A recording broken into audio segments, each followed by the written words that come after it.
So the Kenyan NGO community has been governed essentially by a one-party law. It came into being in 1991. I wasn't in kindergarten, but I was old enough to have been part of developing it back in 1991. It was a very contested space, as you can imagine, with the one-party regime of Daniel Arap Moi.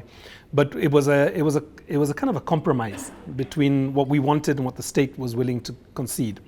So for the last 34 years, we've been governed by that law. But about 11 years ago, the NGO community took to the state, to the executive, and navigated through a National Assembly something called the Public Benefits Organizations Act, which was a new legislation that sought to do many things. I won't go into it now, but it was a much better framework. And one of the things that I think is really interesting is not just the concept of civic space and what that created for the sector, but it's also to do with remodeling the financial models that civil society organizations work within, right? Get away from this idea of essentially what I call ATM developmentalism, which is, it's not quite the analogy, but let me just work with it a bit. The idea is that you write a proposal, you get the information, well, first of all, you schmooze with the decision makers within the institutions. That is an important point. Very important. Actually, I've just come from a lunch with the ambassador. So. Guilty as charged. But he's outgoing, so it's not too bad. So one of the things that you do is you schmooze with the decision makers, you get noticed, you have good programming ideas, and you have a good financial and programming system, right? So these things are all required.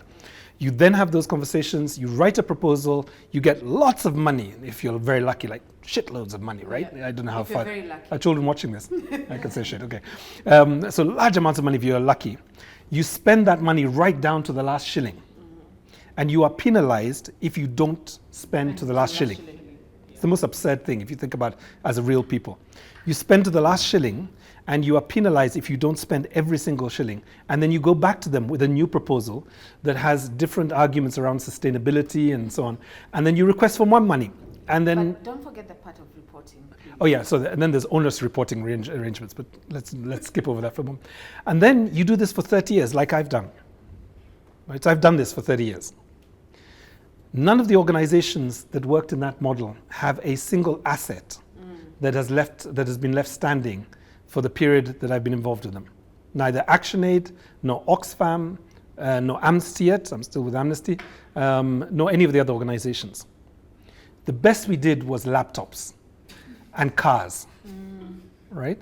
The concept of a what do you call it, a significant asset that would reduce your operational costs, like a building, like an office, like an endowment fund.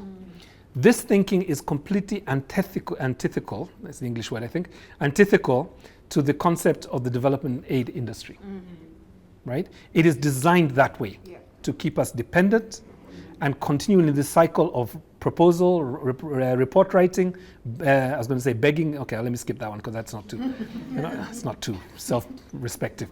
But, proposal writing, spending, reporting, reporter, that kind of thing. And I think that's going to be the greatest tragedy of the development aid industry, is that it created such tremendous capacities, but those capacities could only continue to exist in the presence of the development aid industry. Yeah.